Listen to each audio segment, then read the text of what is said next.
Hello friends, मैं engineer आकाश गुप्ता, आपका वास्तु मित्र। आज हम बात करेंगे भूमि परीक्षण की, या कौन सी भूमि पे हमें घर बनाना चाहिए, हम ये भूमि कैसे चूज करें।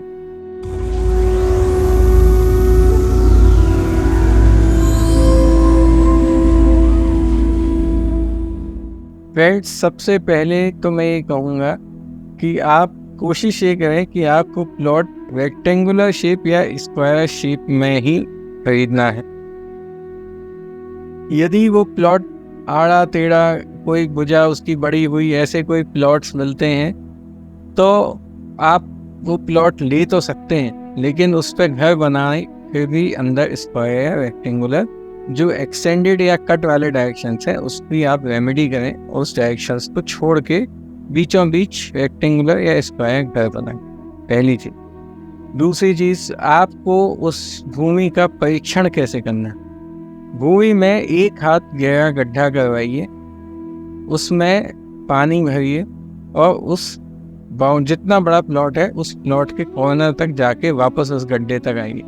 यदि वो पानी पूरा खत्म हो जाता है तो ऐसी भूमि आपको नहीं बाय करनी चाहिए, या ऐसे प्लॉट्स बाय नहीं करनी चाहिए।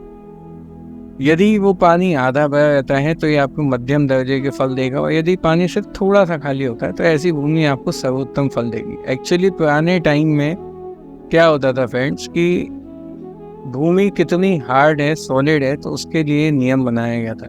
अब आज की डेट में चूँकि पाइल फाउंडेशंस होते हैं और अलग तरह के कई सारे फाउंडेशंस हम बनाते हैं, तो ये वाला जो नियम है थोड़ा सा कॉन्फ्लिक्ट हो जाता है।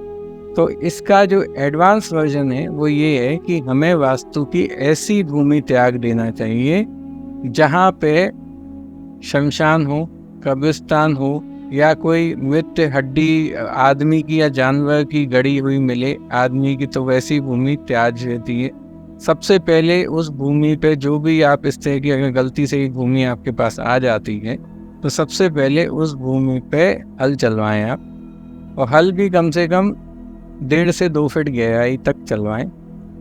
हल चलवाने से जो भी वहाँ पे चीज़ें गड़ी हों, सांप के मान लीजिए बामी हो, या चींटियाँ हों, या किसी भी प्रकार का शल्य दोष हो, हड्डियाँ हो, कोई मेटल्स गड़े हों, वो सारे आपको पता चल जाएंगे और सारे बाहर निकल जाएंगे।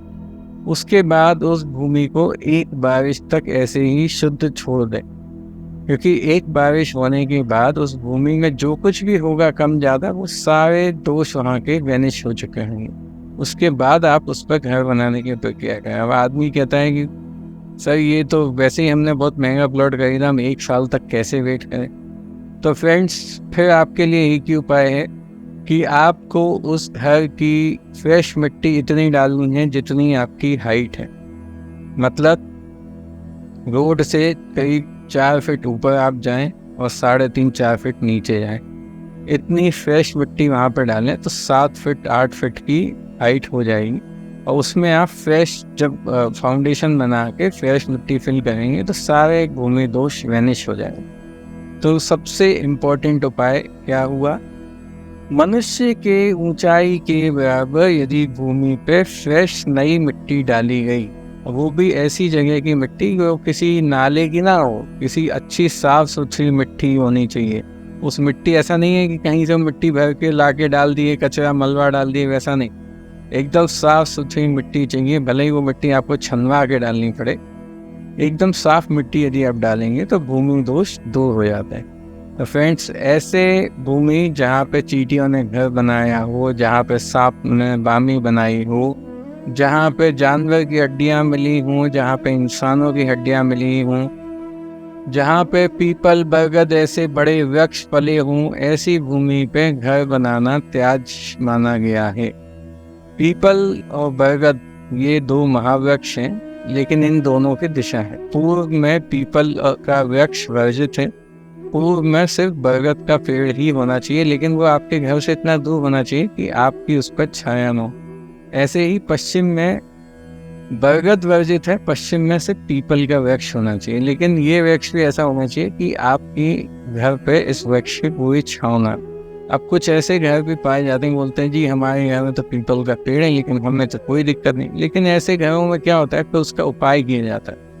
रेमेडीज़ में उसमें पिरामिड शेप वगैरह बना के तो उसको कंसिडर करेंगे। ऐसे घर जो है वो जनरली, जैसा कि मैं अपने पहले वीडियो में बता चुका हूँ, पश्चिम दिशा न्याय की दिशा भी होती है, शनि की दिशा होती है।